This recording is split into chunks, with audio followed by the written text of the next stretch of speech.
Harriet. As Party Chair, on behalf of this conference and on behalf of the party's membership, in all its different forms, may I congratulate you on becoming the 16th Deputy Leader of the party and invite you to address conference.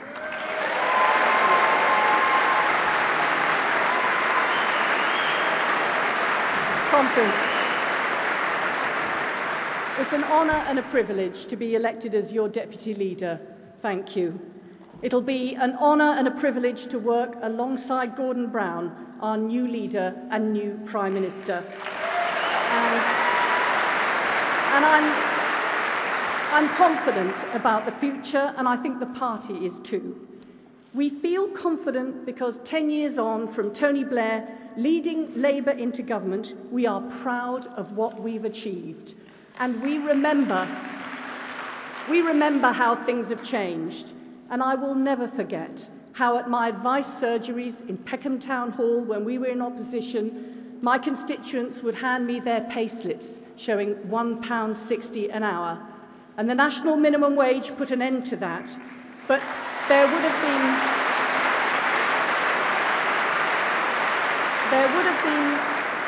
been no national minimum wage without Labour. And I'll never forget my constituents showing me letters from King's College Hospital saying, "You have an appointment for your hip operation. It's in 2 years, 3 months' time."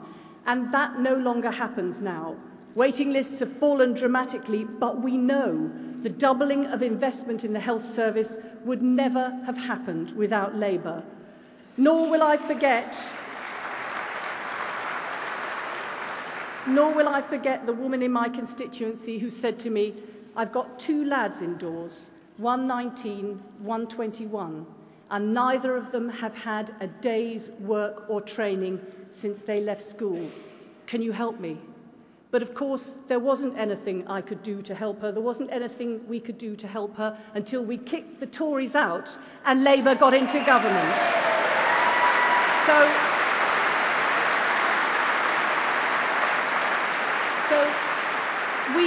we know that Sure Start, civil partnerships, better maternity pay, the right to trade union recognition, the doubling of our international aid budget, none of that would have happened without a Labour government. And 10 years on, Britain is better, fairer and more prosperous. So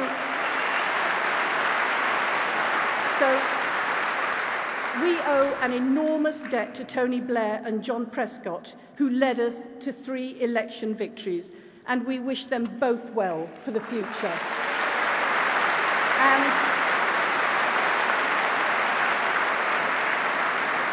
And I want to pay a special tribute to John Prescott, who will be a very difficult act to follow.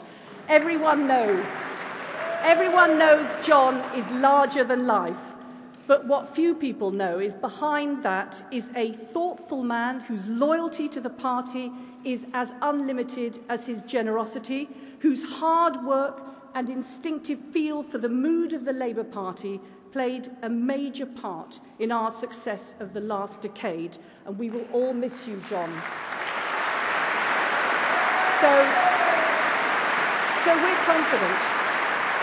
We're confident about what we've done. We're confident about what we've done, and we can be confident too about the way ahead. The Deputy Leader contest has been good for this party. You have spelt out loud and clear how you want our politics to change and the issues where you want further action. You've said you joined the party to have a say, not just to be a leadership supporters club. You want us to listen, but you know there are tough decisions that have to be made in government, and you want us to face up to those decisions, not run away from them.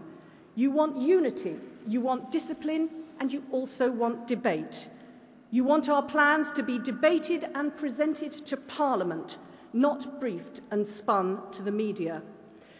You want us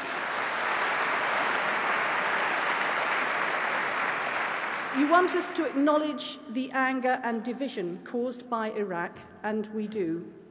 But we must give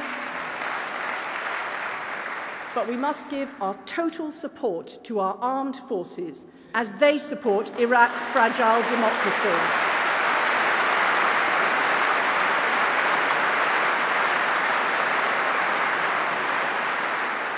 want a party that will stand up for every family, in the south as well as in the north, in Middle England as well as in our heartlands. You want a party which will build consensus, not division, in every corner of Britain. A Labour Party which unites the south as well as the north, women as well as men, that supports families with ambition and aspiration, working hard for their future.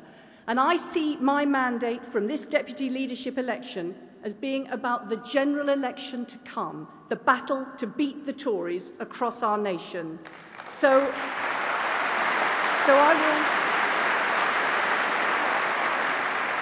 I will work to win people for Labour in the crucial marginals, in Crawley, in Enfield, in Basildon, in Dorset, in Middle England and across Britain, relentlessly focused on the need to win.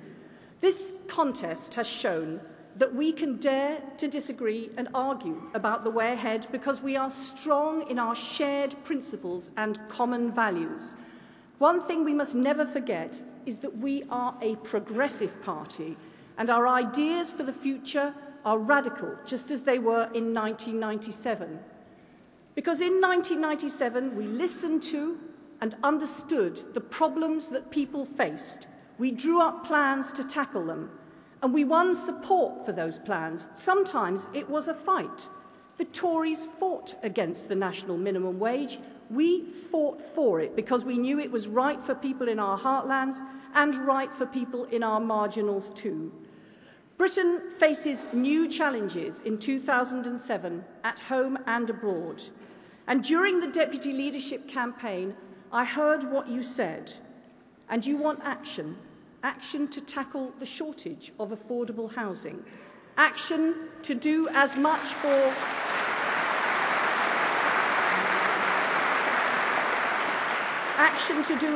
for our youth services as we've done for our services for children under 5.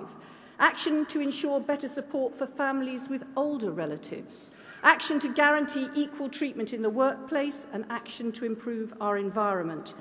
These are challenges that face our heartlands and our marginals. They're challenges that face everyone in Britain. And it will be this Labour government that has the will and the experience to tackle these challenges.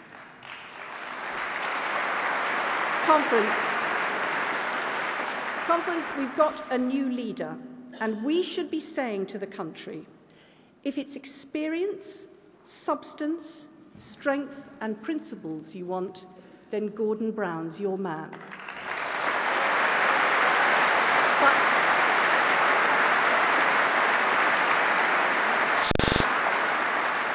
But if, on the other hand, what you're after is opportunism, weakness, no sense of direction, then it must be David Cameron. Now, I don't want to embark on a Gwyneth Paltrow moment, but I do have to say some thank yous.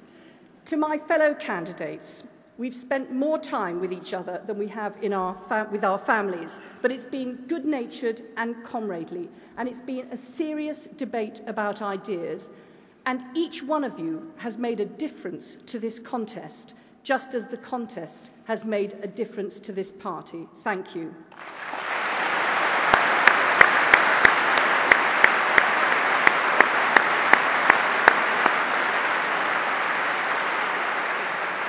And I must thank my brilliant and hard-working campaign team, led by Joan Ruddock, MP, and Mike Foster.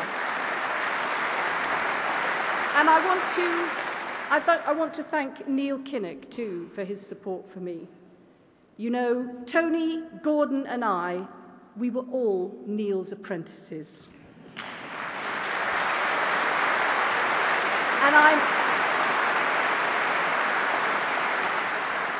And I must thank my family, who have an unreasonable belief in me, and that in turn gives me my commitment that Labour is and must remain the party of the family. I have always tried to be a champion for women, and as deputy leader, that's what I will do.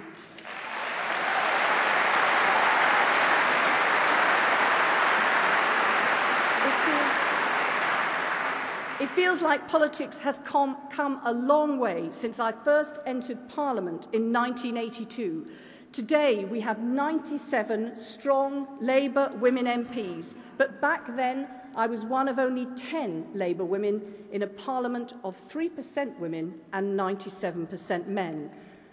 You can't have a strong economy and a fair society without strong families, and that's why I will ensure that we put families at the heart of everything we do in government. But